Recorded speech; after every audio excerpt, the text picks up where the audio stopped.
Energy crisis keeps shaking the global market. The UK government has replied last month with the Energy Security Strategy, a plan meant to revolutionize the national electricity supply. In the last video, we explained how green energy, especially in the form of wind, will be used widely to tackle the energy crisis. Today, we'll settle on the long run. Let's talk nuclear. Aside from the economical and political aspects, the gas shortage is yet another aspect of why we need to shift from fossil fuels. Despite IPCC report, the impossibility of globally reaching net zero in short periods is always more apparent. The UK is no different, setting its climate agenda towards 2050. When it comes to nuclear, much can be gained, as this 20 years time gap can make it up for its long building time and the bureaucracy over regulation. Then again, nuclear is heavily linked to energy security. The base load of energy required for the country to run is the primary example of why nuclear is so crucial. This is the minimum level of demand on an electrical supply system over 24 hours. A task that simply can't be delegated to renewables, at least for now. On the other side, few but emblematic disasters negatively affected nuclear's reputation, making it the most polarizing energy source within the public and political debate. If the fight between nuclear and renewables seems to be everlasting, it's no secret that countries that have abandoned nuclear, like Germany, eventually returned to gas and coal. But to this day, nuclear remains one of the most reliable of energy sources. Our World in Data, a scientific online publication started by the research group at University of Oxford, states that, contrary to popular belief, nuclear power has saved lives by displacing fossil fuels. The energy crisis has also managed to influence UK's public opinion in regards to its usefulness.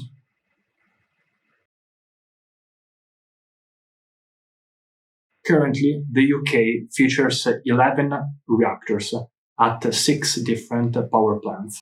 All of them are second-generation reactors being built between the 60s and the 80s.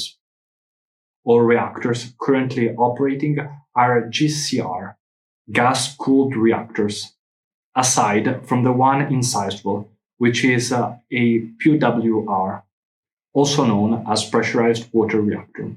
They're owned by EDF after it acquired British Energy in 2009. For decades, nuclear has suffered a lack of investments on behalf of the government. If you look over the last 30 years, governments have taken quite short-term views, and this is nowhere more apparent than in nuclear. Our attitude to nuclear energy, frankly, I think has been woeful. This has meant a reduction in electricity production as past reactors were decommissioned. For over 20 years, this inertia brought it down from 25% to 16%.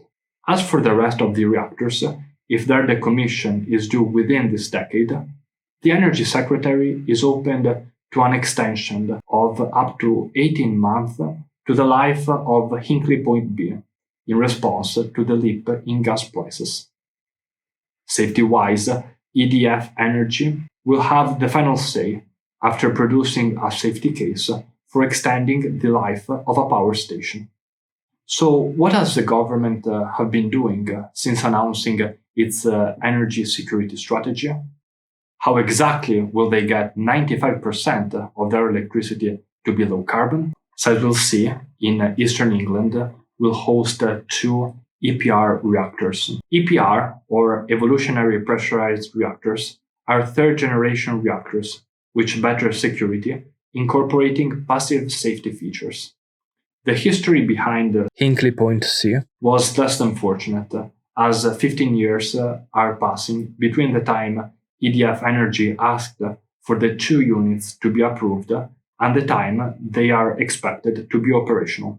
Also expect new delays because of the Russian invasion of Ukraine. For the 2 reactors, the government has provided up to £1.7 billion to enable a nuclear project to final investment decision within this Parliament session, as well as investing £100 million into the development of the power plant. The department said the EPR nuclear power plants for Sizewell C would produce 3.2 gigawatt of electricity, powering the equivalent of 6 million homes and providing increased long-term energy resilience. Moreover, the UK government has invested £210 million to match private investment to build with Rolls-Royce small modular reactors. Each will cover a site about the size of 5 football pitches, meaning around 1/10 of the size of a conventional nuclear generation site, and can power 1 million homes. And lastly, let's not forget about the 120 million fund of the government to unlock an accelerated nuclear power in the UK. As for 2050, much could be said, but here's what you need to know. The government plans to increase overall nuclear power plants supplying what will be 25% of electricity demand. Major players in this ambition will be the small modular reactors, and the promise of delivering 8 more reactors while having a long-term strategy for the relative sites. Hold your horses. What do I mean when I talk about small modular reactors? Small modular reactors, or SMRs, are reactors serially built in the factory and assembled on site. The term small refers to the electrical output being less than 300 megawatt. But this rule does not preclude larger designs. For example, the UK's main SMR, designed from Rolls-Royce, is around 470 megawatt electric. They have a much more dynamic model of business, but here is where we have to talk about prices. Nuclear has greatly suffered for the uncertainty of political stances. As explained by real engineering in the economics of nuclear energy, the business around it works only if there is a long-term commitment due to the many years it takes for it to be profitable. Unlike renewables, which are quick to build, nuclear power plants take at least 6 years to be built and generally need outside investments. The more time they need, the higher the interest rates are. Hinkley Point C is a good example of this, with them amounting to more than 60% of the total cost. This also means that you can pay for the next reactor with the money you get by selling the energy you have produced with the current one.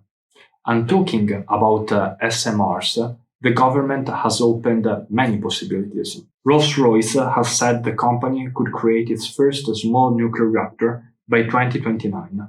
Last year, a Rolls-Royce consortium won funding from private investors to build SMRs.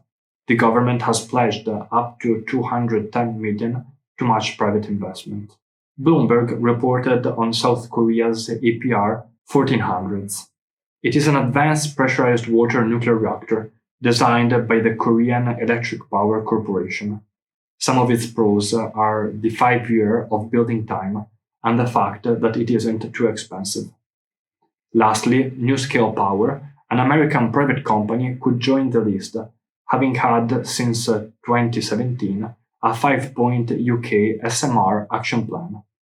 Their reactors take 1% of the space of a conventional one, but generate just 60 megawatts of power.